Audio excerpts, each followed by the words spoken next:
Yes, sir. Yes, sir, it is visible. Okay, fine. So in the computer network, next topic, the very important topic is called internet connections, internet service providers. What is exactly known as an internet connections, and what is the use of internet service provider? तो इसका मतलब है they are co-related. यानी हमको अगर internet से connectivity चाहिए world wide से, अगर वेब पेजेस को एक जगह से दूसरी जगह अगर आपको सेंड करना है, जैसे कि मैंने लास्ट क्लास में आपको बताया था कि how the pages are sent from one places to another, जैसे मैंने HTTP एंड HTTPS प्रोटोकॉल्स के बारे में बताया, इसके प्रीवियस वीडियो में आप देख सकते हैं कि किस तरह से उसको मैं डिस्कस किया था कि जब हम ब्राउजर के थ्रू एक रिक्वेस्ट सेंड करते हैं तो HTTP या HTTPS कैसे काम करता है, फिर डोमेन नेम सर्वर कैसे काम करता है, ये जो एक्टिविटीज है ये बिना इंटरनेट कनेक्शन के पॉसिबल नहीं है।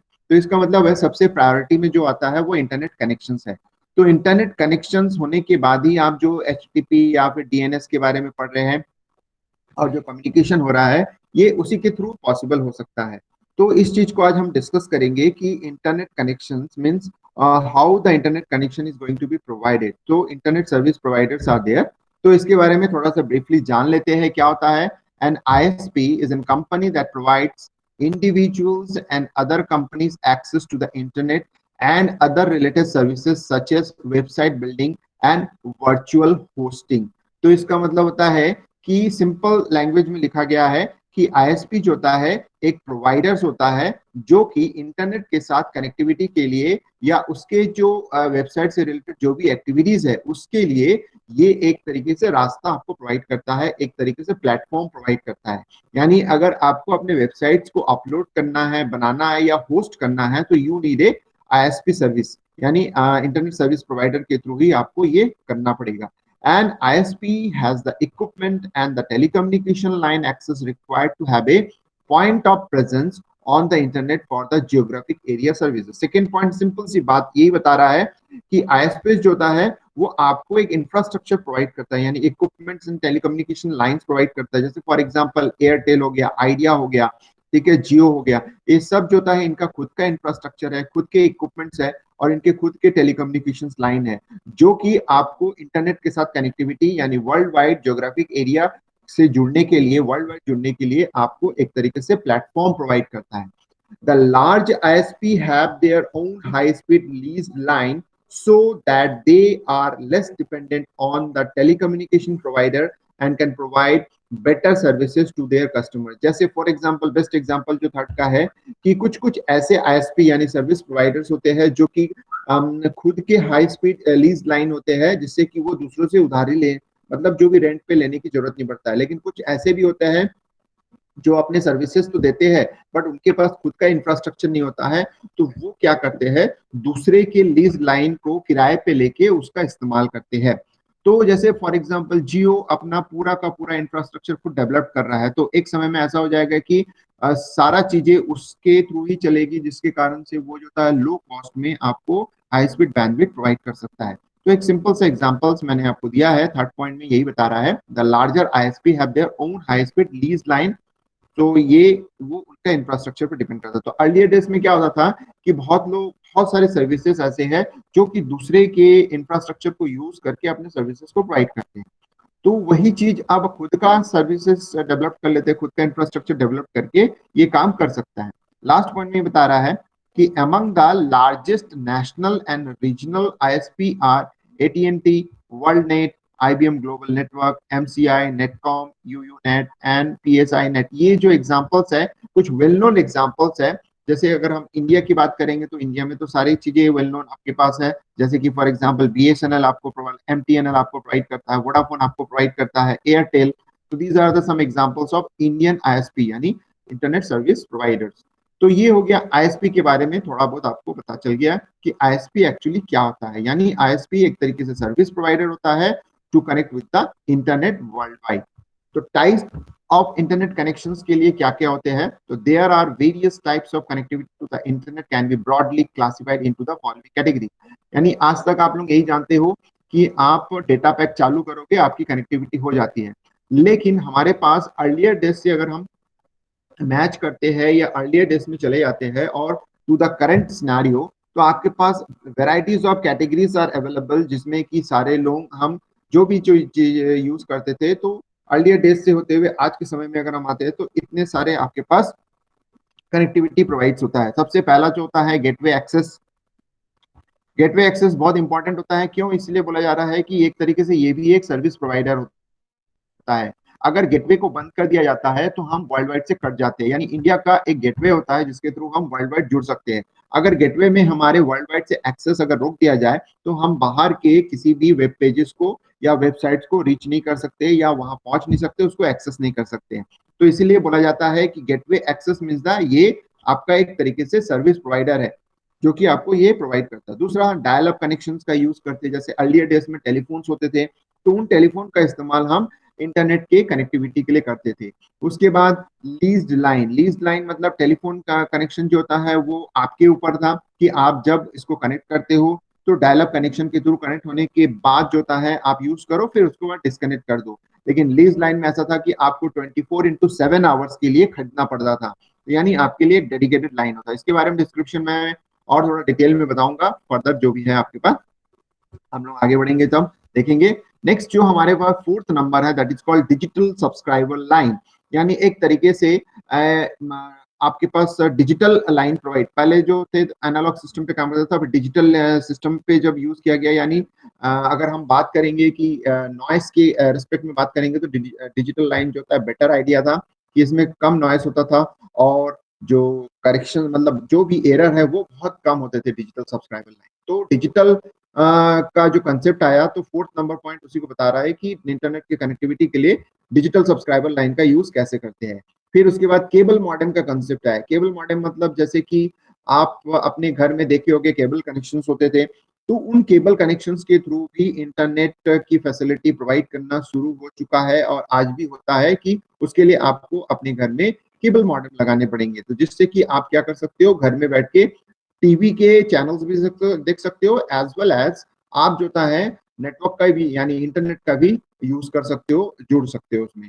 और सबसे लास्ट वन जो 6 पॉइंट है, बहुत इंटरेस्टिंग सा पॉइंट है ये कि जो टाइप है उसमें हम बोलेंगे कि very small aperture terminal, VSAT के नाम से जाना जाता है। ये एक तरीके से सैटेलाइट कम्युनिकेशन सिस्टम के थ्रू इंटरनेट सर्विस प्रोवाइड करता है। यानी ये कुछ कुछ यूनिवर्सिटीज मतलब अगर आप एग्जांपल देखना चाहोगे तो रविशंकर यूनिवर्सिटीज में चले जाइए आप, तो आपके नियर अबाउट उसको आपको दिख जाएगा। एक तरीके से डिश लगा हुआ है बाहर, यानी सैटेलाइट कम्युनिकेशन के थ्रू इसका होता है। सैटेलाइट मतलब होता है, समझ में आ रहा होगा आप लोगों को कि सैटेलाइट मतलब जो अर्थ स्टेशन है ऊपर जो आपके चारों ओर घूम रहे हैं जो डिवाइस यानी जिसको हम लोग बोलते हैं ट्रांसपॉन्डर, उसके थ्रू हमारा कम्युनिकेशन होता है। तो इसमें कोई लीज लाइन या नहीं होता, इसमें वायरलेस टेक्निक का यूज होता है। तो आपको क्लियर कर समझ में आ गया होगा कि 1 to 6 ये different kind of different kind of services है या इंटरनेट कनेक्शंस के टाइप्स होते हैं। सबसे पहला अगर हम बात करते हैं गेटवे एक्सेस। गेटवे एक्सेस मतलब होता है, जैसे मैंने आपको बताया कि gateway access also known as an level 1 connections, यानी आप दुनिया के साथ अगर आपको जुड़ना है तो सबसे ऊपर में जो होता है गेटवे एक्सेस होता है। अगर ये सर्विस प्रोवाइडर आपको नहीं मिलता है तो आप दुनिया के साथ जुड़ नहीं सकते, किसी भी वेब पेज के साथ आप कम्युनिकेट नहीं कर सकते, वो आप लोकली बन के रह जाएंगे। यानी इंडिया अगर कम्युनिकेट करना चाहता है बाहर तो फिर वो कर नहीं सकता अगर गेटवे एक्सेस बंद हो जाता है। तो इसीलिए इसको टॉप लेवल में रखा गया है। It is the access to the internet from a network which is not on the internet. तो ये वही है कि अगर आपको एक्सेस करना है इंटरनेट किसी नेटवर्क के थ्रू कनेक्ट होके काम करना है जो कि इंटरनेट का पार्ट नहीं है लेकिन इंटरनेट के साथ जुड़ना चाहता है, तो गेटवे आपको प्रोवाइड करेगा, तो गेटवे के थ्रू आप जुड़ सकते हो। The gateway allow the two different types of networks to talk to each other. यानी मैं अब थोड़ा फीचर्स के बारे में बात कर रहा हूँ गेटवे के to each other, but the user of the gateway internet have limited access to the internet. They might not be able to use all the tools available on internet. The local internet service provider normally define this limitations. तो gateway का use हम कर सकते हैं लेकिन उसके limitation भी है, वो फुल फ्लेज वो काम नहीं करता है, उसके कुछ रेस्ट्रिक्शंस है जिसके माध्यम से वो ये काम करता है। थर्ड पॉइंट में ये बताया गया है। Good example of the network with the level 1 connectivity with India is that the VSNL विदेश संचार निगम लिमिटेड। इसका मतलब होता है हमारे इंडिया का जो गेटवे है वो VSNL आपको प्रोवाइड करता है। All access to internet from India are through VSNL gateway. तो इसका मतलब आपको समझ में आ गया। अगर आपको श्रीलंका से बात करनी है, अगर आपको चाइनीज से बात करनी है या आपको कम्युनिकेशन करना है यूएसए से, यूके से, तो you need a permission of gateway, यानी वीएसएनएल जो ये परमिशन प्रोवाइड करता है, यानी फर्स्ट लेवल का जो गेटवे है, द एग्जांपल इज वीएसएनएल, यही आपको गेटवे प्रोवाइड करता है। अगर ये गेटवे बंद कर दिया जाता है तो आप नेटवर्क का एक्सेस नहीं कर सकते। हाँ, लोकल एक्सेस आप कर सकते हैं, क्योंकि ये, हाँ, उसमें भी आपके प्रोविजंस है कि वो आपके कुछ लोकल एरिया को भी वो प्रोटेक्ट कर सकता है, फ्रीज कर सकता है। तो इसका मतलब है गेटवे का पावर एक अलग होता है, ये फर्स्ट लेवल का कनेक्शन होता है। सेकेंड जो आपको जो टाइप्स होता है, that is called dial up connection. ठीक है, तो सबसे पहले ये बताइए कि गेटवे के बारे में आपको समझ में आ गया पूरा चीजें? Yes sir. Yes sir. ठीक है, अब आ जाते हैं dial up connections. Dial up connections is also known as an level 2, यानी ये सेकंड लेवल का, यानी ये बोल सकते हो कि अर्लियर डेज में इसी का यूज होता था, आज के समय में ये लगभग खत्म हो चुका है, ये यूज नहीं होता था। हम लोग अपने समय में जब हम लोग पढ़ते थे इंटरनेट की कनेक्टिविटी के लिए हमको लीज मतलब एक लाइन लेना पड़ता था। हमारे घर में तो टेलीफोन कनेक्शन था ही, लेकिन साथ में हमको जो होता है ये इस तरीके का प्रोविजन प्रोवाइड करना पड़ता था ताकि हम उस टेलीफोन लाइन का यूज कर सके। तो dial up connection second level का होता है। This provides connection to the internet through a dial up terminal connection. Dial up इसलिए बोला जाता है, अगर हमको इंटरनेट के साथ जुड़ना होता था तो हम एक डायल अप, यानी हमारे पास एक सॉफ्टवेयर होता था जिसमें हम टाइप करते थे यूजर नेम पासवर्ड, फिर क्लिक करते थे, तो यानी वहां पे एक डायलिंग होता था। वो डायलिंग होने के बाद जैसे कनेक्ट होता था तो हम इंटरनेट एक्सेस करने लगते थे। तो इसीलिए बोला जाता था कि जो भी प्रोवाइड कनेक्शन होता था वो डायल अप टर्मिनल कनेक्शंस के थ्रू ही होता था। एक प्रोसीजर होता था डायल अप कनेक्शन, मतलब डायल अप जो प्रोसेस होता था वो एक फॉलो होता था। The computer which provides internet access is known as a host and the computer that receive the access is client or terminal। तो इसका मतलब होता है कि हमारा जो कंप्यूटर सिस्टम था वो होस्ट की तरह काम करता था, और जो हमारे रिक्वेस्ट को, यानी कंप्यूटर जो कि हमारे रिक्वेस्ट को रिसीव करता था और फिर एक्सेस करता था, इंटरनेट को प्रोवाइड करता था सर्विसेज, उसको हम लोग क्लाइंट या टर्मिनल। तो हम लोग जो हमारा कंप्यूटर है यानी होस्ट कंप्यूटर हमेशा टर्मिनल के साथ जुड़ता था। The client computer uses modem to access a host. तो इसका मतलब होता है कि जो क्लाइंट कंप्यूटर जो होता था वो मॉडेम का यूज करते हुए होस्ट की तरह काम करता था, and act as if it is a terminal directly connected to that host. तो इसका मतलब होता है कि अगर हम मॉडेम जोड़ देते थे तो वो एक तरीके से हमारे लिए टर्मिनल की तरह काम करता था मॉडेम, यानी हमारे होस्ट मशीन के लिए। तो वो क्लाइंट की तरह काम करने लगे, यानी कंप्लीटली अगर हम अपने सिस्टम को, कंप्यूटर को एक मॉडेम के साथ जोड़ देते थे तो कंप्लीटली वो एक टर्मिनल की तरह काम करने लगता था, और फिर हम नेट के साथ यानी इंटरनेट के साथ जुड़ जाते थे। तो जैसे 56K modem access is now widely available and supported by the most ISP. तो अर्लियर डेज में इसका जो वैल्यू था वो कम था, लेकिन आज के समय में मोस्ट ऑफ द आईएसपी अगर लीज लाइन का यूज करता है, सॉरी लीज लाइन नहीं, अगर हम बात करेंगे टेलीफोन कनेक्शंस का यूज करता है, तो आज के समय में 56K मॉडेम का यूज होता है। It allows user to serve the web at 56 kbps with graphics। मतलब अगर हम इस मॉडेम का यूज करते हैं तो एक्स्ट्रा फीचर्स हमको मिलता है कि ग्राफिक्स को हम यूज कर सकते हैं। So this type of connections is also known as an remote modem access connection.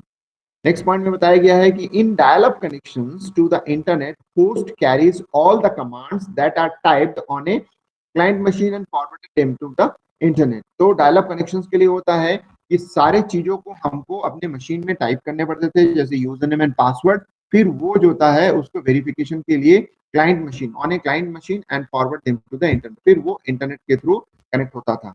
So it also receive the data or information from the internet on behalf of the client and passes it to the। तो इसका मतलब है जैसे ही हमारी connectivity हो जाती थी तो हम जो भी टाइप करते थे हमारे मशीन को, यानी क्लाइंट मशीन जो होता है वो फॉरवर्ड करता था, और फिर क्लाइंट मशीन में वो चीज रिसीव भी होता था और हमको दे दिया जाता है। तो the client and passes to them, तो इसका मतलब है क्लाइंट मशीन पे आता था और फिर वो हमको रिसीव होता था, यानी हमारे कंप्यूटर को रिसीव होता था।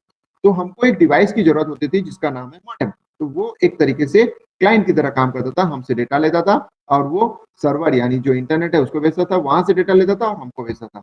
The client computer act as a dumb terminal connected to the remote host. तो इसका मतलब ये जो क्लाइंट कंप्यूटर की बात कर रहे थे जो कि रिमोट होस्ट के साथ या हमारे होस्ट के साथ जुड़ा होता था, एक डम टर्मिनल की तरह काम करता था। यानी उसके पास कोई प्रोसेसिंग पावर नहीं होती थी या कोई उसके पास वर्किंग प्रोसेस नहीं होता था। वो सिर्फ डेटा को रिसीव करता था और डेटा को सेंड करता था। यानी give and take, give and take and give, ऐसा करके चलता था। Receive and send and receive, ऐसा ऐसे इस तरह से उसके इन्फॉर्मेशन होता था। यानी उसमें कोई प्रोसेसिंग पावर नहीं होता, इसलिए उसको हम लोग डम टर्मिनल की तरह यूज करते थे। अब जैसे डायल अप कनेक्शन टाइप में हमारे पास एक तो होता है shell connection. In this type of internet connection, the user will get only texture matter of a web page. This connection does not support graphics display. Cell accounts, where the only type of internet service, internet access available for many years before the internet entered into the world of graphics and become more user friendly. अब देखिए cell connections का use होता है कि आपने अगर Unix पढ़ा है तो उसमें क्या होता है, सेल होते हैं। तो सेल में हम सिर्फ कमांड लाइन, सेल एक तरीके से कमांड लाइन होता था, उसमें कोई ग्राफिकल नहीं हो सकते थे, उसमें हमको टाइप करना पड़ता टर्मिनल था। हाँ, टर्मिनल जो होता था उसको हम लोग सेल के जो होता है, तो वही चीज होता है कि उसमें ग्राफिक्स की फैसिलिटीज अवेलेबल नहीं थे। हमारे पास जो भी फैसिलिटी थे टेक्स्ट मोड में था। यानी हमको अगर कोई कनेक्शन करना है या कोई सेंड करना है या रिक्वेस्ट रिसीव करना है तो just type your information in a shell and then send it, तो वो रिसीविंग होता था in the form of text mode. तो ये हो गया सेल कनेक्शन, सेल के थ्रू हमको इंटरनेट के साथ। तो अर्लियर डेज में तो ग्राफिक्स का उतना यूज भी नहीं होता था और उतना हमारे पास अवेलेबल भी नहीं थे, इतना डेवलप भी नहीं होता सॉफ्टवेयर की। तो इसलिए सारी चीजें क्या होता था, टेक्स्ट मोड में होता था। उसके बाद टीसीपी आईपी कनेक्शन टाइप का भी होता है। तो today's graphical world wide web browser provide easier access this multimedia sound and picture. The major difference between the cell and the TCP/IP account is that cell account can only display text and does not support graphics display, whereas TCP can display. तो आपको समझ में आ गया कि समझाने की भी जरूरत नहीं है कि TCP/IP का जो मेन जो फोकस था वो होता है कि ग्राफिकल डिस्प्ले करना, यानी टेक्स्ट मोड से एडवांस फॉर्म में आ गया है और ग्राफिकल डिस्प्ले होने लग गया। आईएसडीएन एक अनदर टाइप ऑफ जो आपको इंटरनेट कनेक्टिविटी, यानी जिसको हम लोग बोलते हैं डायल अप कनेक्शन टाइप, वो बहुत ज्यादा प्रचलित भी हुआ था, बहुत ज्यादा यूज भी हुआ था, फेमस भी हुआ था और उसका बहुत ज्यादा यूज भी किए हैं क्योंकि उसमें हाई स्पीड आपको मिलता था। तो आईएसडीएन का फुल फॉर्म है integrated service digital network offer internet connectivity at speed of 128 kbps through the use of digital phone line. सोच सकते हैं, एक तो होता है कि हाई स्पीड यानी 128 kbps का स्पीड देता था और दूसरा वो डिजिटल फोन लाइन का यूज होता था। तो डिजिटल जो भी हमारे पास सिग्नल्स होते हैं उसके अलग फीचर्स होते हैं। सो आप समझ सकते हो कि ये कॉम्बिनेशन ये प्रोवाइड कर रहा है, high speed and digital. So ISDN is a dial up services that have that has been provided by telephone companies for many years। तो इसका मतलब है मैं खुद की बात कर रहा हूँ, मैंने खुद आईएसडीएन सर्विसेज का यूज करते हुए नेट सर्फेस करता था।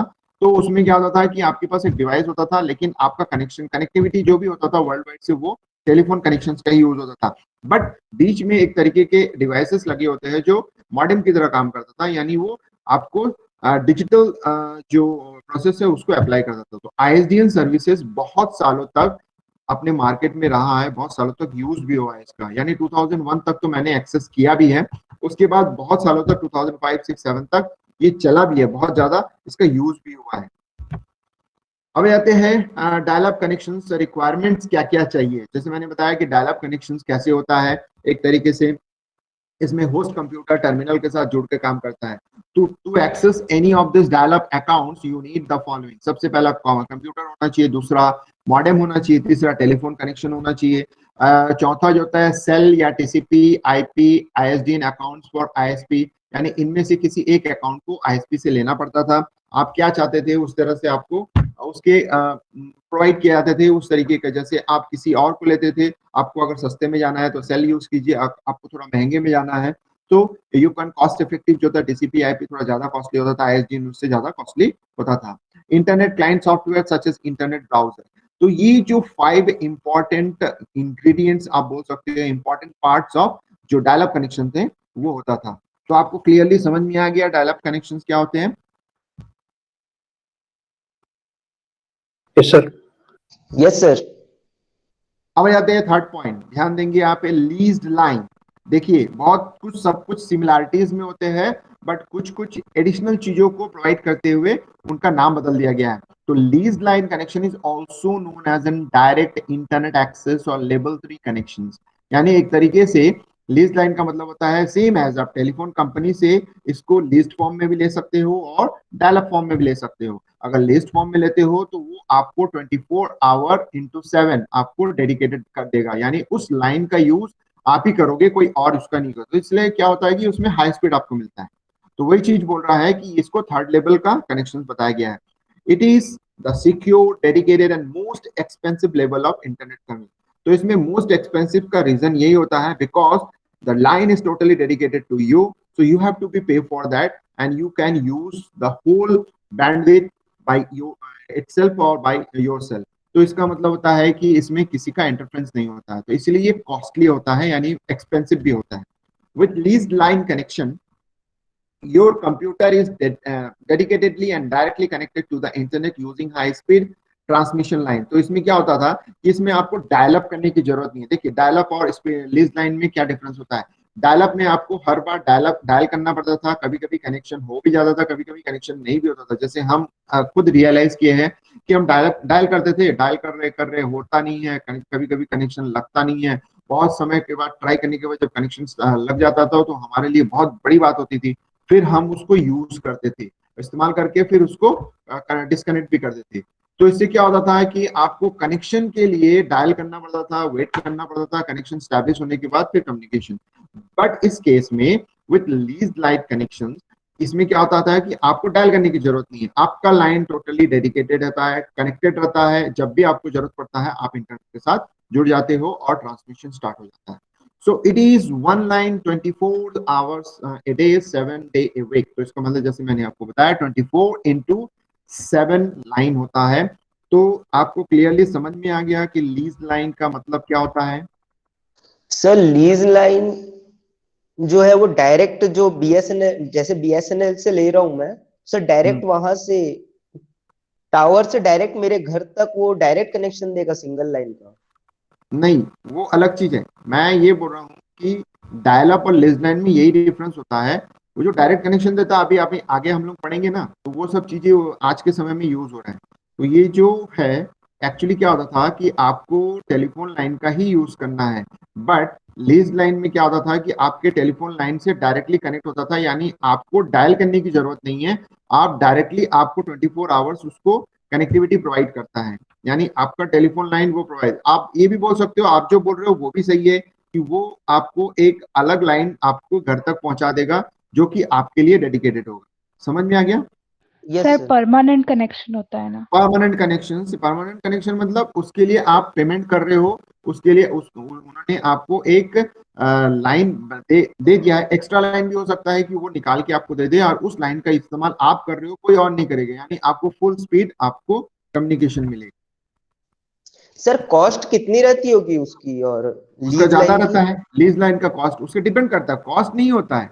वो डिपेंड करता है कि वो आपको जो होता है किराए पे दे रहा है लाइन।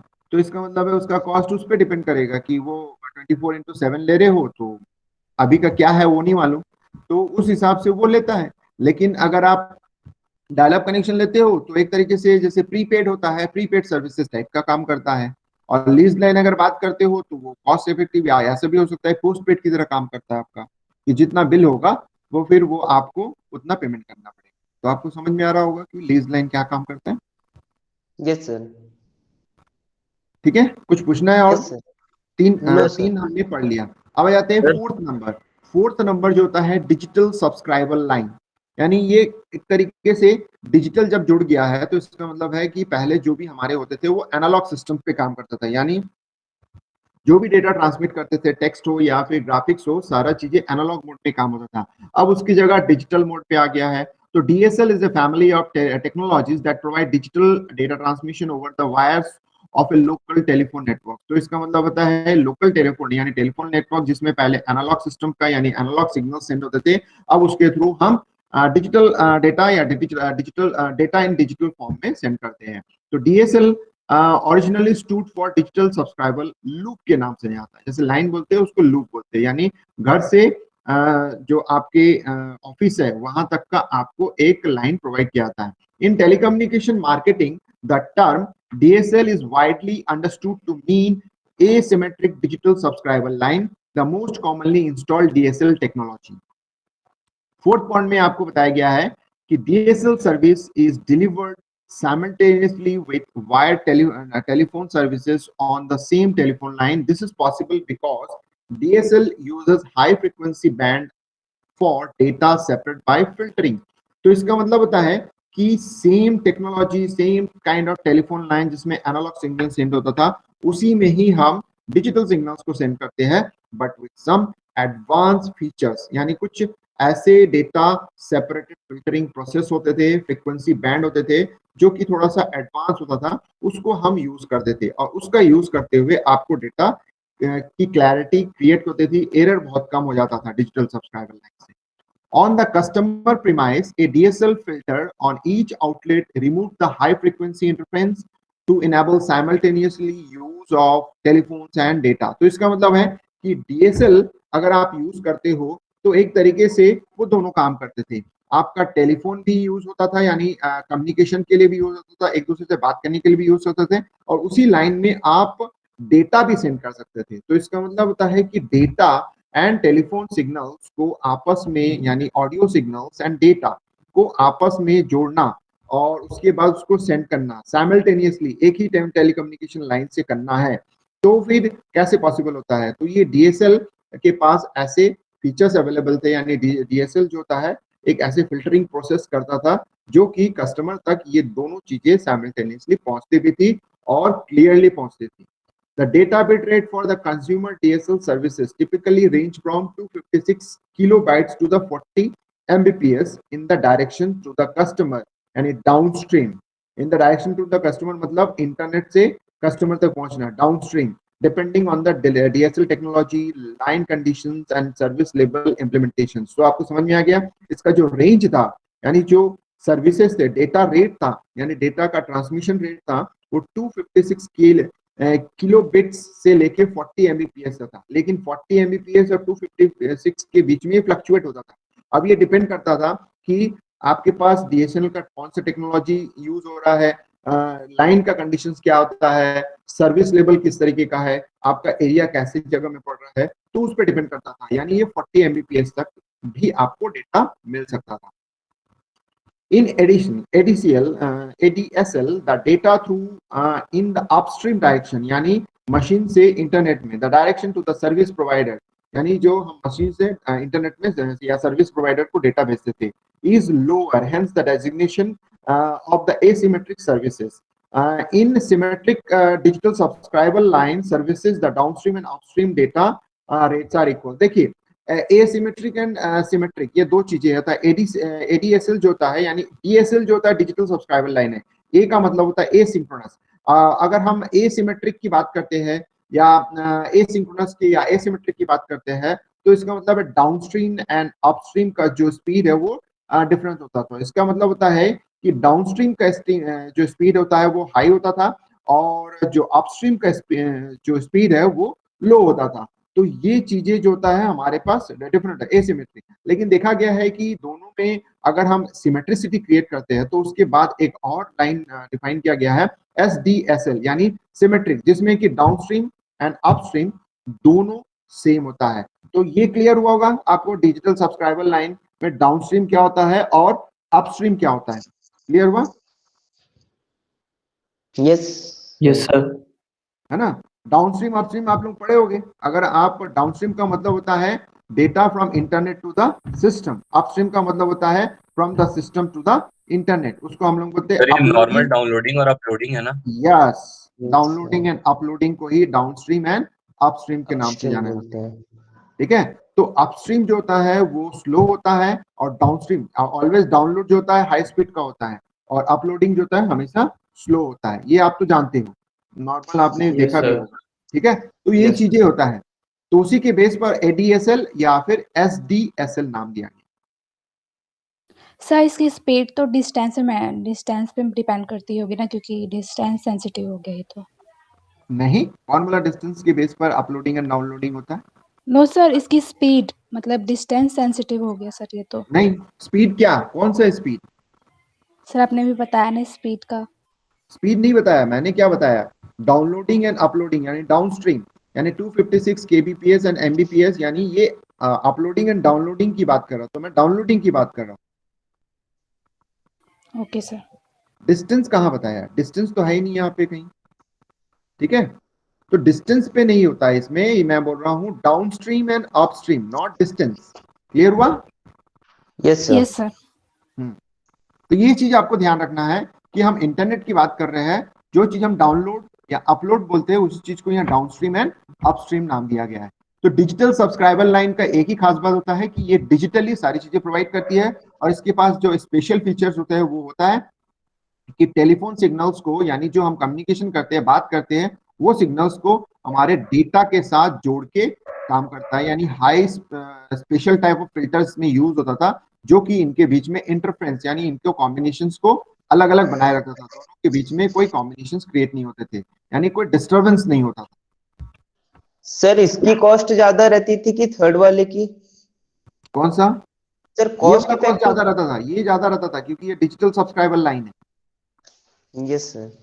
ठीक है, तो ये आपको special kind of features provide कर रहे हैं, इस वजह से ये थोड़ा कॉस्टली होता था आपको, क्योंकि हाई स्पीड भी आपको प्रोवाइड कर रहा है। अब आते हैं fifth number, cable modem connection.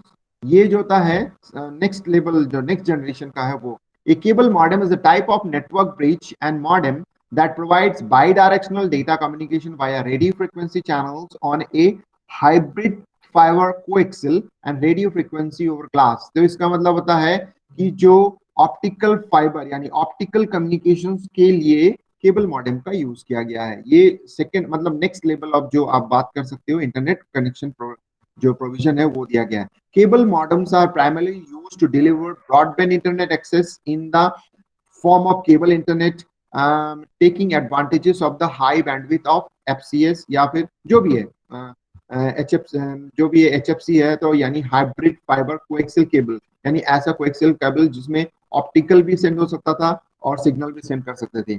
तो they are commonly depend in deployed in Australia, Europe, Asia and America, यानी सब जगह ये फैमिलियर नहीं हुआ, कुछ स्पेसिफिक जो रीजन है उस पर ये यूज हुआ। तो ये एक तरीके से आपके सिग्नल्स को, यानी फाइबर सिग्नल यानी जो भी ऑप्टिकल सिग्नल्स का यूज करते हुए आप उसको सेंड कर सकते हो, यानी ये बाई डायरेक्शनल कम्युनिकेशन प्रोवाइड करता है। तो ये यस केबल मॉडेम के बारे में। अब आ जाते हैं सबसे इंपॉर्टेंट पार्ट जो लास्ट है, वो है very small aperture terminals. Very small aperture terminals one kind of satellite communication, जैसे VSAT is an earthbound station used in satellite communication of data, voice and video signals excluding broadcast television. तो इसका मतलब है ये broadcast television को छोड़ के बाकी सब चीजों को फैसिलिटी प्रोवाइड करता था। एक तरीके से ये सैटेलाइट कम्युनिकेशन की तरह काम करता है। A VSAT consists of two parts: a transceiver that placed outdoors in the direct line of sight to the satellite, and a device that is placed indoor in interface the transceiver with the end user communication device such as APC। तो इसका मतलब होता है एक बाहर एक आपके पास dish होता था, उस डिश का जो अलाइनमेंट है वो सीधा सीधा हम किससे करते थे? सीधा सीधा सैटेलाइट से करते हैं। तो यानी ये जो डिश होता है वो ट्रांसीवर की तरह काम करता था। तो ठीक है, ट्रांसीवर इसलिए हो सकते हैं क्योंकि वो रिसीव भी करता था और सेंड भी करता था। ठीक है, क्लियरली समझ में आ रहा है? आपके घर में जैसे कि डिश एंटीना है, तो वो डिश एंटीना जो होता है वन काइंड ऑफ ट्रांसीवर है। अब डिश एंटीना को आप थोड़ा सा हिला दीजिए, सिग्नल सारे खत्म। तो डिश एंटीना जो एक लाइन में होता है उसको जो एडजस्टमेंट करते हैं उसको हम लोग बोलते हैं लाइन ऑफ साइट। तो लाइन ऑफ साइट आपको समझ में आ रहा है क्या होता है? Yes sir. Yes line sir. Of site का मतलब होता है कि अलाइन करना, और उसके बीच में अगर कोई भी ऑब्स्टिकल्स आएगा तो फिर सिग्नल्स नहीं मिलेंगे। तो इसलिए बोला जाता है कि डायरेक्ट लाइन ऑफ साइट्स, यानी सीधा सीधा सैटेलाइट के साथ आपका जो अर्थ स्टेशन में लगा हुआ जो डिश है वो, यानी वो ट्रांसीवर की तरह काम करता था, और उसको हम फिर पीसी के साथ जोड़ते थे कम्युनिकेशन डिवाइस के थ्रू, यानी कुछ केबल के थ्रू हम उसको जोड़ते हैं। The transceiver receives or sends signals to a satellite transponder in the sky। अब यहाँ पे एक नया स्टेटमेंट मिला, नया वर्ड मिला है ट्रांसपॉन्डर। ठीक है, तो ट्रांसपॉन्डर को ट्रांसीवर क्यों नहीं बोलते हैं? यानी एक तरीके से वो भी एक डिवाइस है जो कि रिसीव करता है फिर सेंड करता है, तो लेकिन उसका नाम ट्रांसीवर ना करके यानी ट्रांसपोंडर नाम दिया गया है। तो कोई बता सकता है आप लोगों के बीच में कि उसका नाम ट्रांसपोंडर क्यों पड़ा, ट्रांसीवर क्यों नहीं पड़ा? सर कहीं ये वो रिजल्ट तो नहीं बता रहे, नहीं, ट्रांसपोंडर का नाम क्यों पड़ा, उसको ट्रांसीवर रिस्पॉन्ड क्यों कर नहीं? रहा है। नहीं, सर क्योंकि वो रिस्पॉन्ड तो रिसीव नहीं ट्रांसफर, कर रहा है, वो दे रहा नहीं है। नहीं नहीं, वो भी वही काम करता है जो ट्रांसीवर काम करता है, वो भी वही काम करता है, लेकिन दोनों के नाम डिफरेंट है क्योंकि दोनों की फंक्शनैलिटी डिफरेंट है। तो चलो मैं बताता हूँ कैसे होता है, मैं लास्ट में खत्म करने के बाद आपको बताऊंगा, समझाऊंगा ट्रांसपोंडर क्या होता है। अब नेक्स्ट पॉइंट में बताया गया है the satellite sends and receive signals from a ground station computer that act as a hub for the system. तो इसका मतलब होता है ग्राउंड स्टेशन के साथ जब जुड़ता है वो एक हब की तरह काम करता है, यानी ट्रांसीवर जिसकी बात कर रहे हैं। Each end user is interconnected with the hub station via the satellite forming a star topology। तो एक तरीके से अगर हम एक जगह से दूसरे जगह की बात करते हैं, जैसे मैं यहाँ पे हूँ और मैं बीआईटी में हूँ, बीआईटी रायपुर के साथ जुड़ता हूँ बाय यूजिंग दिस वीसैट, तो मेरे यहाँ पे एक ट्रांसफर होगा और उसी तरह से बीआईटी रायपुर में भी एक ट्रांसफर होगा। तो ये दो नोड हो गए। अब ये दोनों नोड जो होता है किससे जुड़ा हुआ है, सैटेलाइट के साथ जुड़ा हुआ है, यानी ट्रांसपोंडर के साथ जुड़ा हुआ है। तो एक तरीके से क्या क्रिएट हो रहा है, आपने पढ़ा होगा टोपोलॉजी, स्टार टोपोलॉजी। तो इस तरह से जो वीसैट में जो कनेक्टिविटी है या जो टोपोलॉजी क्रिएट होता है, यानी हब या जो अर्थ स्टेशन से जुड़ के जो हम क्रिएशन करते हैं, जो भी हमारे स्ट्रक्चर क्रिएट होता है, वो एक तरीके से स्टार टोपोलॉजी की तरह होता है। आपको समझ में आ रहा है कि स्टार टोपोलॉजी यहाँ क्यों बोला गया?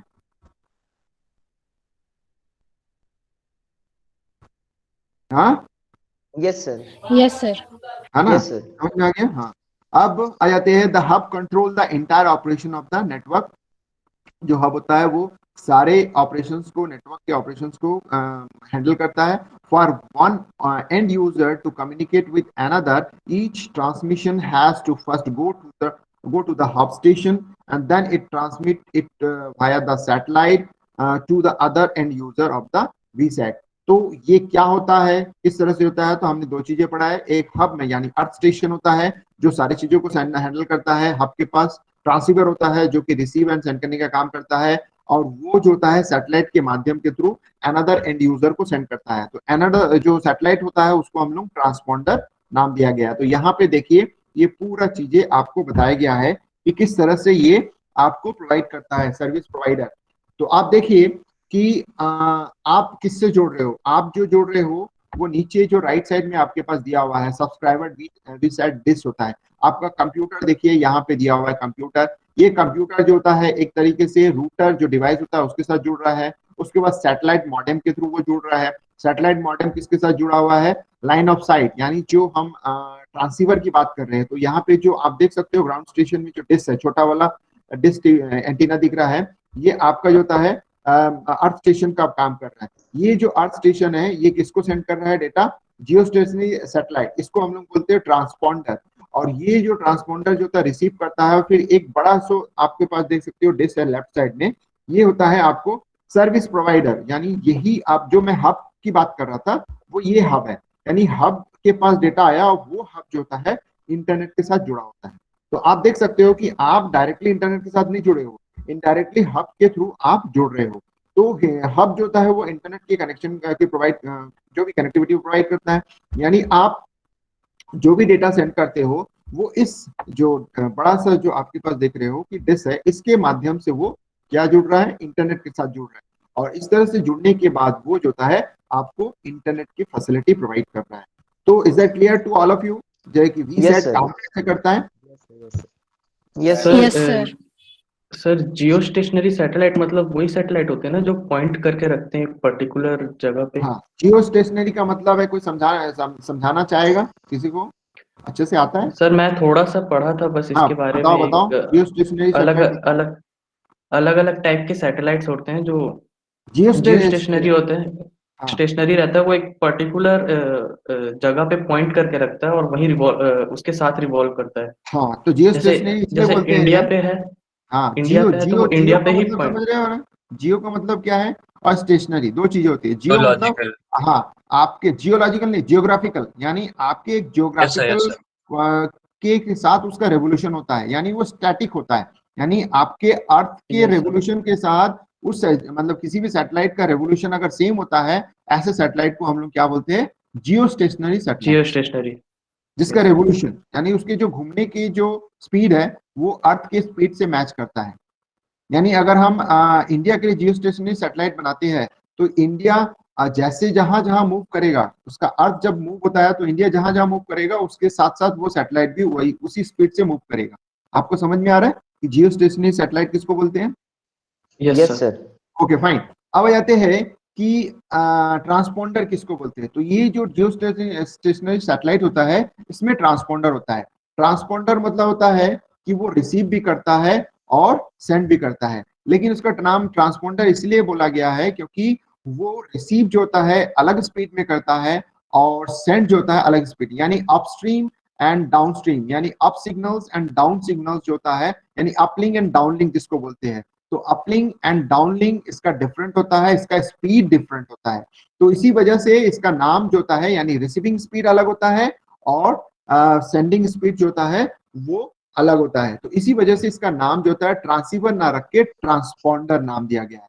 यानी एक तरीके से क्या करता है, लो फ्रीक्वेंसी यानी जो कि रिसीव करता है लो फ्रीक्वेंसी को, उसको वो हाई फ्रीक्वेंसी में कन्वर्ट करता है और हाई फ्रीक्वेंसी में यानी एम्पलीट्यूड करता है, हाई फ्रीक्वेंसी में कन्वर्ट करके फिर वो दूसरे एंड में सेंड करता है।